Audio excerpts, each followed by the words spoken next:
इतिहास रच रही है।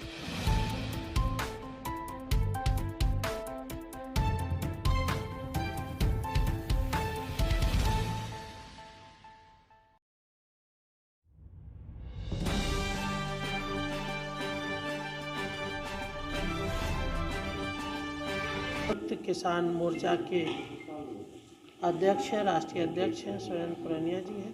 तो पहले हम पार्टी के आने पर आपका वेलकम कर दें पार्टी में, फिर हम लोग आगे की कार्रवाई को आगे बढ़ाते हैं।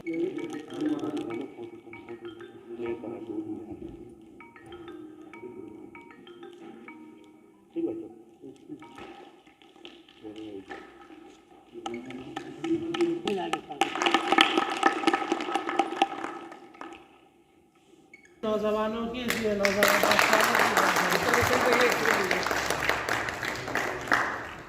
वार्ता का मुख्य उद्देश्य क्या है? आज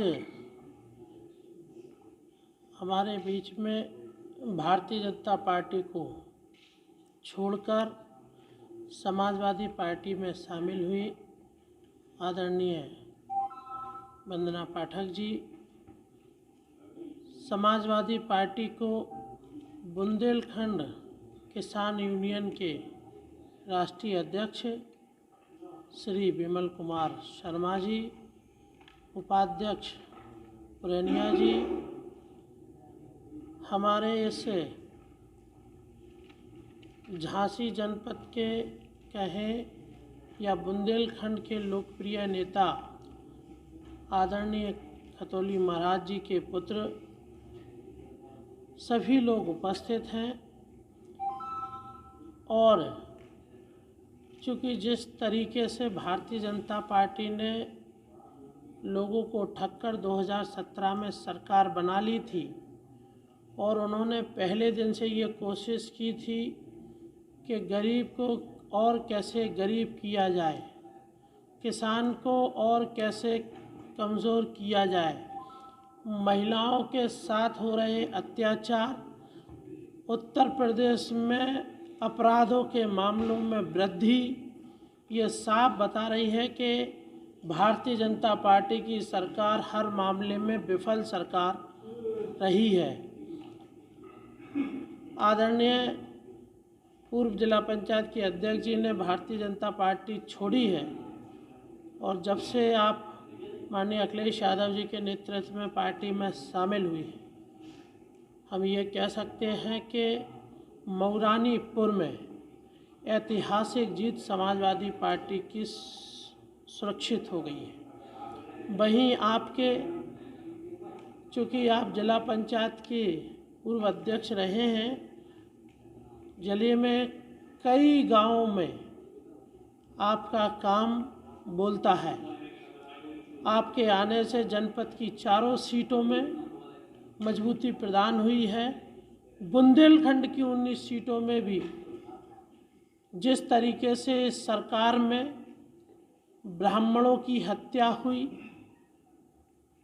व्यापारियों की हत्या हुई, बहनों के साथ में दुराचार बलात्कार जैसी घटनाएं सामने आई, इस सरकार को उखाड़ फेंकने के लिए जहां प्रत्येक ब्राह्मण ने एक आपके द्वारा प्रेस वार्ता रखी गई है, किस बात को लेकर आपकी प्रेस वार्ता रही है? देखिए, पूरे देश के किसान एक साल तक इस तानाशाही सरकार के खिलाफ आंदोलन करते रहे, अपने अधिकारों को लेकर, अपनी किसानी को बचाने के लिए, अपनी ज़मीन को बचाने के लिए। और एक साल के अंतराल में 700 से ज़्यादा किसानों ने शहादत दी। इस आंदोलन में जब प्रधानमंत्री ने तीनों कृषि बिल वापस लिए और माफ़ी मांगी, दंभ में डूबे हुए प्रधानमंत्री ने, अहंकार में डूबे हुए प्रधानमंत्री ने, उसके बाद इन्होंने आश्वासन दिया कि हम MSP लागू करेंगे, उस पर कमेटी बनाएंगे। पूरे देश में जो किसानों के खिलाफ आंदोलन के समय में हजारों मुकदमे हुए, उनको वापस लेंगे। और जो 700 से ज़्यादा किसान शहीद हुए, उनको मुआवजा देंगे, उनके परिवार को मुआवजा देंगे। लेकिन कई महीने बीतने के बाद आज तक ना तो इन्होंने किसानों के मुकदमे वापस लिए, ना ही इन्होंने एमएसपी पर कोई कमेटी बनाई और ना ही इन्होंने एक भी शहीद किसान को मुआवजा दिया। इसलिए संयुक्त किसान मोर्चा, जिसके 550 किसान संगठन घटक हैं, वो संयुक्त किसान मोर्चा मेन बॉडी जो तैयार हुआ दिल्ली किसान आंदोलन, उसने फैसला लिया कि हम यूपी मिशन के तहत इस अहंकारी सरकार को, तानाशाही सरकार को, इस सत्ता को उखाड़ फेंकेंगे और हम किसानों के बीच में जाएंगे और पूरी बातें बताएंगे। हमको आंदोलन के दरमियान खालिस्तानी कहा गया। हम लोग लोकतांत्रिक तरीके से आंदोलन करते रहे पूरे 1 साल, और खालिस्तानी कहा गया, आतंकवादी कहा गया। इस देश के अन्नदाता का इतना अपमान कभी नहीं हुआ जितना इस सरकार में हुआ। हम लोग भी, पश्चिम के किसानों ने, यूपी मिशन के तहत पश्चिम के किसान नेताओं ने अपना पूरा फर्ज निभाया, और जो पहले और दूसरे जो चरण के चुनाव हुए हैं वहाँ पर उन्होंने इस सरकार का सुपड़ा साफ किया। अब संयुक्त किसान मोर्चा का घटक होने के कारण बुंदेलखंड किसान यूनियन की भी जिम्मेदारी है कि बुंदेलखंड में भी इन आतताइयों को सत्ता से उखाड़ फेंके। ये हमारी नैतिक जिम्मेदारी है।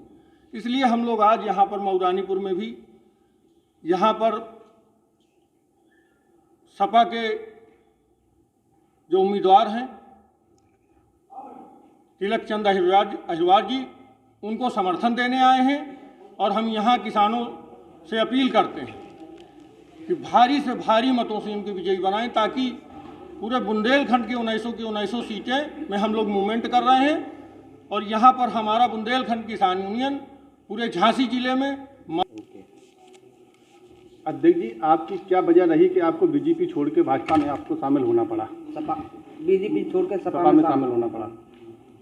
ये बहुत बड़ी आवश्यकता मेरी बन गई थी कि मुझे आज भारतीय जनता पार्टी को छोड़कर समाजवादी पार्टी में आना पड़ रहा है, क्योंकि जब एक ऐसे शख्स को उन्होंने मऊरानीपुर से टिकट दे दिया जिसके ऊपर दर्जनों हत्याओं के मामले हैं, और वो गोवंश का हत्यारा है, कई ब्राह्मणों की उन्होंने हत्या की, और वो एक सजा याफ्ता भी है और बेल पे बाहर है। इसके पहले जब भारतीय जनता पार्टी में हम थे तब हमने उनकी नीतियों के खिलाफ कभी भी कुछ नहीं कहा। उन्होंने कई बार हमको चुनाव का खड़े होने का आश्वासन दिया, तैयारियां करवाई। इसके बाद हम उमा जी के कहने पर, जब मैंने जिला पंचायत अध्यक्षी रिज़ाइन करने के बाद उनके कहने पर मैंने अपनी पार्टी चेंज करी, लेकिन उन्होंने कहा कि तुमको लोकसभा लड़ना है। तब उन्होंने लोकसभा में भी फिर खुद ही वो सामने आ गई। इसके बाद भी गरोठा से हमको संगठन ने कहा कि बुलाया और कहा कि आपको गरोठा से तैयारी करनी है। मैंने पूर्ण रूप से अपना पैसा और अपना समय सब कुछ वहाँ पे लगाया और तैयारी की, लेकिन उन्होंने वहाँ मेरा टिकट काट दिया। लेकिन उससे भी हमें आपत्ति नहीं थी, हम सरकार के साथ थे। भाई, एक को टिकट मिलता है, हम उसी तरह संगठन के साथ काम करेंगे। इन्होंने फिर से किया लोकसभा के चुनाव में, तब भी हमने माना कि कोई बात नहीं, लेकिन उन्होंने अभी इस बार भी करा, हम उसमें भी राजी थे। लेकिन जब आज मऊरानीपुर से उन्होंने एक ऐसे शख्स को टिकट दे दिया तो ये मेरी मजबूरी बनती है, क्योंकि इतने अन्याय के बाद भी हम खड़े नहीं होंगे तो फिर क्या चाहती है भारतीय जनता पार्टी? एक तरफ वो बात करती है सुशासन की और दूसरी तरफ आप देख रहे हैं कि क्या इसमें तो भाइयों आपको भी मेरा साथ देना चाहिए, क्योंकि आप मीडिया के प्रहरी हैं, आप ही सब सच सामने लेके आएंगे। आपके सामने भी है ये सब चीज़ें, सारे केस आपके सामने हैं, उन्होंने जो काम किए गलत वो सब आपके सामने हैं। आज साक्ष्य है, जहाँ पे इन्होंने गौशाला बनाई थी वहाँ पर कितने गोवंशों की अस्थियाँ हैं, दफनाई हैं, वो आज भी अगर आप खुदाई करेंगे तो वहाँ निकल के आएगी। तो ये सब देख सकते हैं, तो फिर मुझे तो आ रहा पड़ेगा ना। तो आप किसको विरोधी मानती हैं? सरकार को विरोधी मानती हैं या उमा जी से आप विरोध मानती हैं? सभी से। वैसे मैं विरोधी किसी की भी नहीं हूँ, मैं कभी किसी नीति पे कभी खिलाफ बोली नहीं, लेकिन जब उन्होंने यहाँ पे गलत निर्णय लिया मऊरानीपुर